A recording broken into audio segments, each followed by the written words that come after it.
Good morning, Peerless Road Church. This is Pastor Adam, and welcome to the first Thrive in 5. This is where me and some familiar faces of Peerless Road Church will get on here and in 5 minutes or less help you thrive and not just survive during this coronavirus pandemic. So, let's go straight to the Word of God since I only have 5 minutes. Now, I've been talking about prepared, not scared last night in Wednesday worship and then Sunday morning as well. And so while I was praying last night, I had a quick thought, a quick inspiration that I wanted to go back to as it relates to the life of Joseph. You know, those certain people in the Bible that you really just glean to, you sort of align yourself to, and they just speak to you. Jesus, of course, is one of mine. Joshua, Joseph is another one of mine. And so I want to take you back to where we left off last night. Genesis chapter 41, it says in verses 38, Then Pharaoh said to Joseph, Since God has made all this known to you, there's no one so discerning and as wise as you. You shall be in charge of my palace, and all my people are to submit to your orders. Only with respect to the throne will I be greater than you. And then he goes down in verse 46, and it says, Joseph was 30 years old when he entered into the service of Pharaoh, the king of Egypt. And during that 7 years of abundance, in verse 47, the land produced plentifully. Joseph collected all the food produced in those 7 years of abundance in Egypt and stored it in the cities. And in each city, he put the food grown in the fields surrounding it. He stored up huge quantities of grain like the sand of the sea. It was so much that he stopped keeping records because it was beyond measure. Now, how does that affect me and you? Well, it's very simple. Because throughout our lifetime, God has been storing up things in your life in abundance to the point that you and I have probably stopped keeping record of how many promises God has kept and has been faithful in my life and your life. Now, what does that apply to me? Because right now, and obviously in different times, when you or I feel like we may be in a famine in our spiritual life. We may be in dry times. It may feel like God's not working, or it may feel like God is not speaking anything in our life whatsoever. We read and we don't get anything out of it.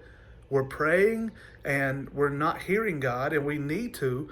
Well, that's when we go back to the storehouse. That's when we go back to the things that we have stored up in our cities, our hearts, and stored up in our minds, and we begin to recollect, pull those things out because they're meant for the dry times. Pull those promises, pull those times of God's faithfulness out in your life and begin to thank Him. If you can't think of anything right now, take a deep breath. That was a promise that you didn't even think about. God gave it to you because He loved you. So pull out the breath, pull out the thoughts and the things that God has been doing in your life because they're meant for you just as they are meant for everybody else. Joseph partook of the grain that he had stored up just like everyone else did in the time of famine. He didn't just let everybody else have it. It was for him as well. Now, how does this apply? That's how it applies to you. How does it apply to other people? Well, you've got stored up, can I tell you, moments in your life, and those are meant for other people. Pull them out. When you find yourself in conversations with your neighbor, some of us probably have never talked to our neighbors until this point right now, but it opens up opportunities for you to pull out those stories. Pull out those stories and those testimonies, those things that have happened in your life, those stored up memories that you haven't thought about until something triggers it. And can I tell you, it's meant for this moment right now. Because God is using those moments that have been stored up from the time you were a child until however you are old right now for this moment.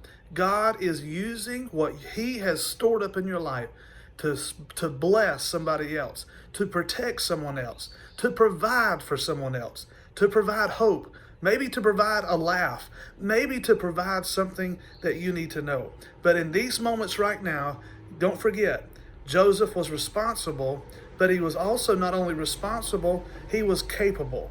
He was a capable leader, he was a responsible leader, and he led an entire nation as well as the people of God through 7 years of famine because of the stored up blessings and promises of God that he followed through with. So as we get ready to close today, I hope you remember you can thrive by pulling out the things in your life that God has stored up and give Him praise today. Give Him praise for the breath in your body.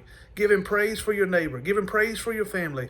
Give Him praise because this is the day that the Lord has made. We will rejoice and be glad in it. God bless you. I love you. 5 minutes or less. We're done. Have a great day. See you tomorrow.